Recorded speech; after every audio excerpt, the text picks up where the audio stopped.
প্রিয় শিক্ষার্থী বন্ধুরা, আসসালামু আলাইকুম। প্রথমে এমএস শামীম চ্যানেলের পক্ষ থেকে সবাইকে স্বাগত। আজ চতুর্থ শ্রেণী 2026 সালের গণিত বইয়ের 75 পৃষ্ঠার সমাধান দেওয়া হলো। আশা করি ভালো লাগবে। তো 75 পৃষ্ঠার প্রথমে আছে হিসাবের ধারাবাহিকতা। তো হিসাবের ধারাবাহিকতা বলতে কোনো অঙ্কে যদি যোগ বিয়োগ গুণ ভাগ থাকে তাহলে কোনটার কাজ আগে করতে হবে সেই ধারাবাহিকভাবে আমরা অঙ্ক করলে অঙ্কগুলো সহজে আমরা করতে পারি। তো প্রথমে একটা প্রশ্ন দেওয়া আছে যে আমরা কিভাবে হিসাব করতে পারি। এখানে একটা প্রশ্ন দেওয়া যে প্রতিটি সিঙ্গারার দাম 10 টাকা।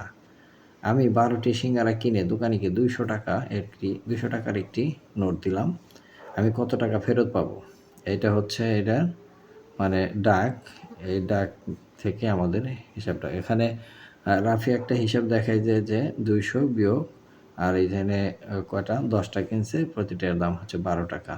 তো 10 গুণ 12, তাহলে 200 থেকে 10 আর 120, 10 আর 12 গুণ করলে 120 হয়। তো 200 থেকে 120 টাকা রেখে 80 টাকা ফেরত দিবে।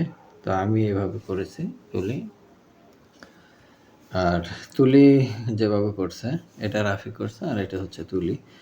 তুলি করছে হচ্ছে এখানে ব্র্যাকেট দেয় নাই, ব্র্যাকেট ছাড়াই করছে। তো আগে গুণের কাজ করতে হবে। 10 দিয়ে 12 গুণ করলে 120, 200 থেকে 120 বিয়োগ করলে 80। আমি এভাবে করেছি। একটি গাণিতিক বাক্যে যোগ অথবা বিয়োগ এবং গুণ অথবা ভাগ সম্পর্কিত সমস্যা থাকলে প্রথমে গুণ অথবা ভাগের সমাধান করতে হয়। এক্ষেত্রে বাম থেকে ডানে হিসাবটি করতে হয়। বাম থেকে বলতে এই যে এই পাশ থেকে অঙ্কটা আমরা করছি, এটা হচ্ছে এই বাম থেকে ডানে হিসাব করতে হয়। তো এভাবে হিসাব করার সময় আমাদের আগে গুণের কাজ করতে হয় অথবা ভাগের কাজ করতে হবে, তারপরে যোগ অথবা বিয়োগের কাজ করতে হবে। এখানে এই নিয়মের জন্য উপরের গাণিতিক বাক্য লেখার সময় ব্র্যাকেট ব্যবহার করার প্রয়োজন নেই, অর্থাৎ বন্ধনী ব্যবহার করার প্রয়োজন নেই। এই তুলি যেভাবে করছে আমরা উপরের গাণিতিক বাক্যগুলোকে নিম্নলিখিত উপায়ে লিখতে পারি। যে নিম্নলিখিত উপায় কী করছে, যে 200 বিয়োগ 10 গুণ 12, আবার এটাকে 200 বিয়োগ 10 গুণ 12, এইভাবে এই দুইভাবেই আমরা লিখতে পারি।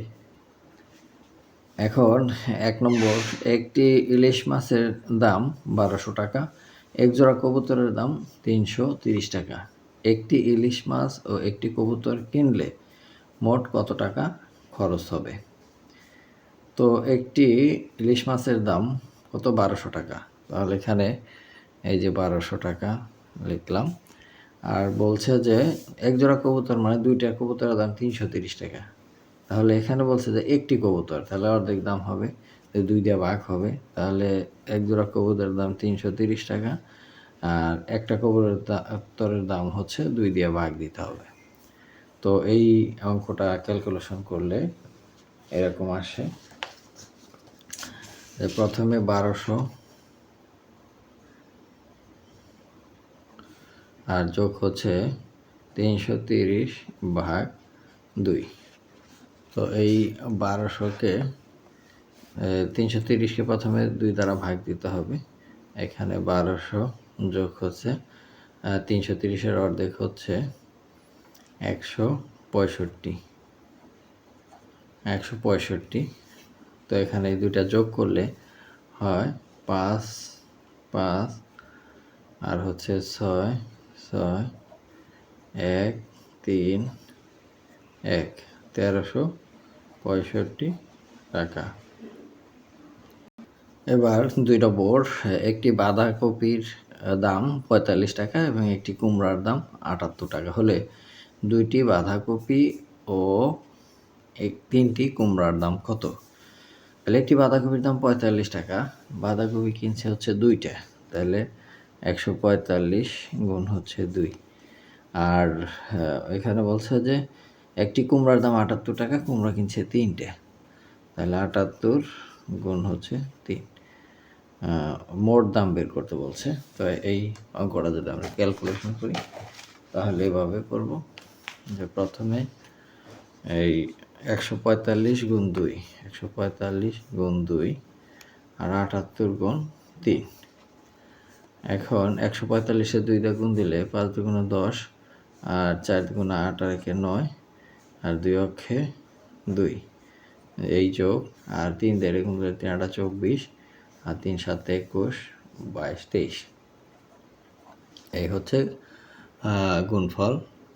এখন এই দুটা যোগ করলে হয় সমান 4 4 3 9 3 12 2 হাতের 1 2 2 4 রেখে 5 এই 524 টাকা। তো এটার উত্তর হলো 524 টাকা। দুইটি বাঁধাকপি আর 3টি কুমড়ার দাম 524 টাকা। তো শিক্ষার্থী বন্ধুরা আজ এ পর্যন্তই, দেখা হবে পরবর্তী পৃষ্ঠার ভিডিও নিয়ে। সে পর্যন্ত সবাই সুস্থ থাকবে। ধন্যবাদ সবাইকে।